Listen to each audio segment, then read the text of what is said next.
net settled gently over the valley, casting a deep, velvety blanket across the landscape. Down below, nestled at the edge of the vast forest, a quiet village began to glow. One by one, lanterns blinked to life, their warm, steady light creating a patchwork of peace against the encroaching darkness. From a high perch, a creature named Ember watched over this tranquil scene. His scales, the color of twilight, blended perfectly with the darkening sky.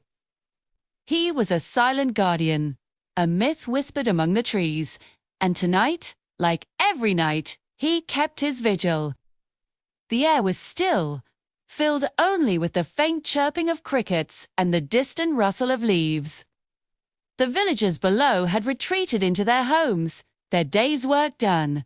Doors were closed, windows were shuttered, and a comfortable silence fell over the cobbled streets.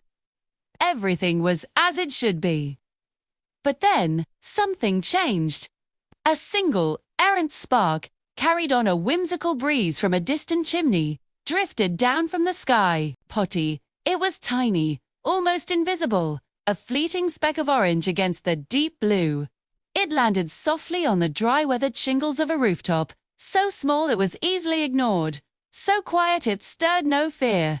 This spark didn't roar to life. It didn't crackle or hiss. It was patient. It waited. With a cunning slowness, it crept beneath a loose shingle, finding a cozy bed of dry wood and tinder. There, hidden from sight, it began to glow, a soft, pulsing ember spreading its influence unseen. No smoke curled into the air to betray its presence. No alarms sounded to wake the sleeping inhabitants. The house, and the entire village, remained blissfully unaware of the creeping danger that was taking root right above their heads. But Ember, from his vantage point, saw what no one else could. Or rather, he felt it. His sharp, ancient eyes narrowed. A subtle shift in the air, a faint warmth that didn't belong, reached him on the breeze. It was a language of heat that only he understood. Ishanu, this signature, that quiet, insidious growth of a fire that gathers strength in silence. While the village slept on, a threat was brewing, one that would soon be too powerful to contain. Without a moment's hesitation, Ember pushed off from his rocky perch. His massive wings caught the air with barely a whisper, carrying him swiftly and silently down toward the village. He moved with a practiced grace that defied his size, a shadow gliding through the night. He landed beside the threatened roof with the softness of a falling leaf.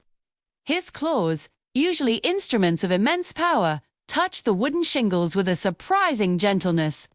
He pressed them against the surface, right above where he sensed the hidden spark was growing. He closed his eyes, concentrating, and released a controlled, precise warmth from within himself.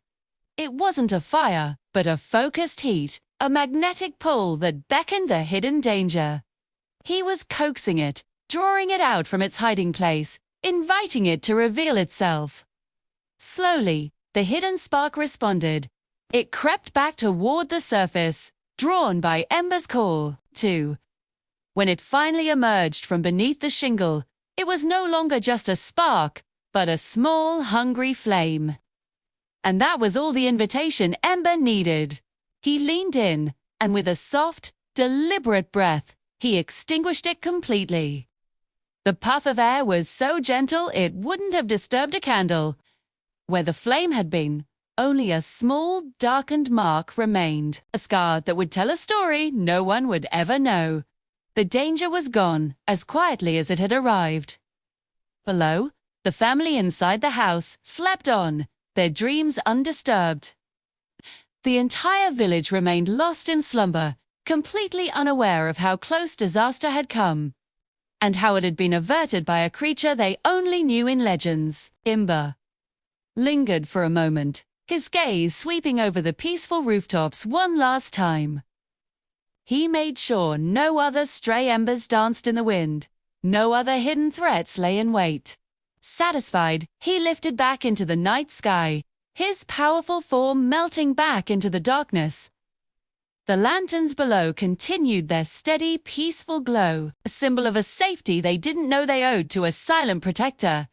As he circled high above, a thought settled in his ancient mind. Not every threat announces itself with a roar.